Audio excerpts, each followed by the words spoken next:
Il a un côté cartoon, il a un côté cartoonesque, dans sa façon de parler, dans sa façon de bouger. Il est extrêmement mobile. Si vous regardez son visage, il est tout le temps en mouvement.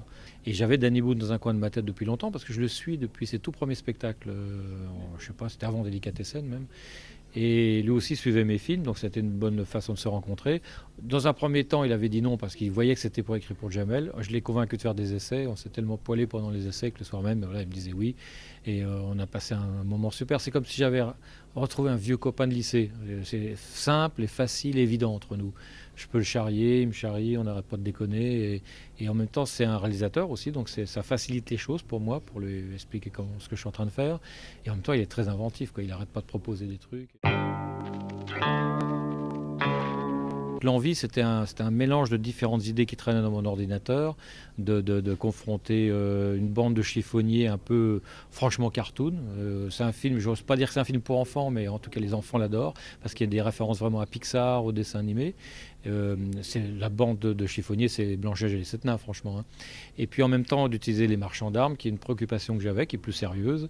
Et puis aussi des trucs comme toutes les allusions à Sergio Leone, l'histoire de vengeance. Enfin voilà, c'était plusieurs envies réunies en une seule. C'est vrai que ce sujet des marchands d'armes, c'est un sujet plutôt dur à aborder. Vous avez préféré l'aborder sous le... Parce que moi j'aime bien les comédies, qu'on partait pour faire une comédie. Mais il y a eu un moment où je me suis posé la question, parce qu'on a enquêté avec un journaliste, on a été interviewé des fabricants de flèches qui traversent les blindages des tanks, un ancien de la direction générale de l'armement. Et voilà, et quand on a découvert ce milieu extrêmement cynique et en même temps des gens qui sont passionnés de technologie, qui ne sont pas du tout des salopards comme on pourrait croire, c'est des gens juste passionnés mais qui ont complètement oublié à quoi se destine leur invention. À un moment, je me suis dit qu'il y avait de quoi faire un film grave. Mais en même temps, c'est bien aussi de parler des sujets graves avec de l'humour. Souvent, c'est même plus efficace. C'est le dictateur de Chaplin, hein, c'est pas autre chose, quoi. C'est une musique qui est quand même pas très loin d'Amélie Poulain. Je n'ai pas repris Anne Tiersen parce que c'est tellement connoté Amélie que ça aurait vraiment été trop ressemblant. Et je voulais du moderne au début, je voulais quelque chose de moderne. J'ai essayé, ça ne marchait pas. Et j'ai découvert ce jeune musicien, Raphaël Beau, qui est un prof, qui travaille dans une banlieue difficile, qui n'avait jamais rien fait, ni un disque, ni un film.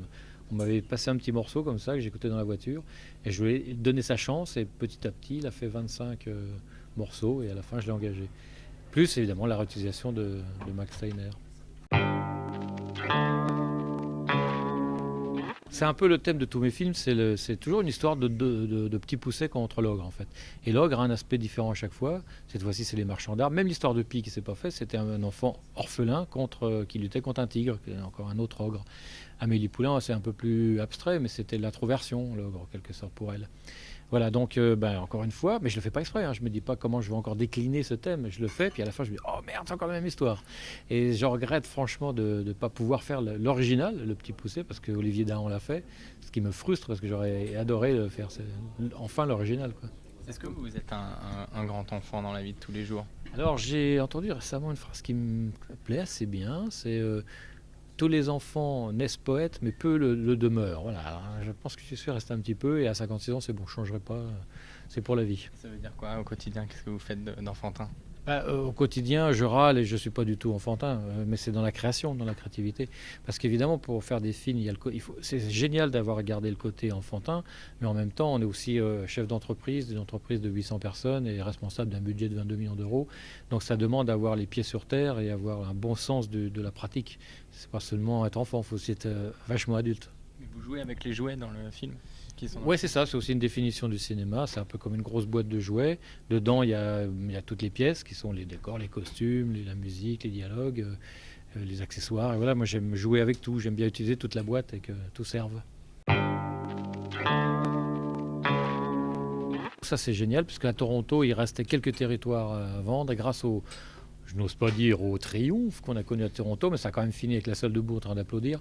Donc voilà, tous les pays l'ont acheté. J'ai rencontré tous les acheteurs qui sont super excités. Et le territoire américain, japonais, etc. etc. Donc c'est très très gratifiant, c'est qu'à chaque fois, les films voyagent dans le monde entier.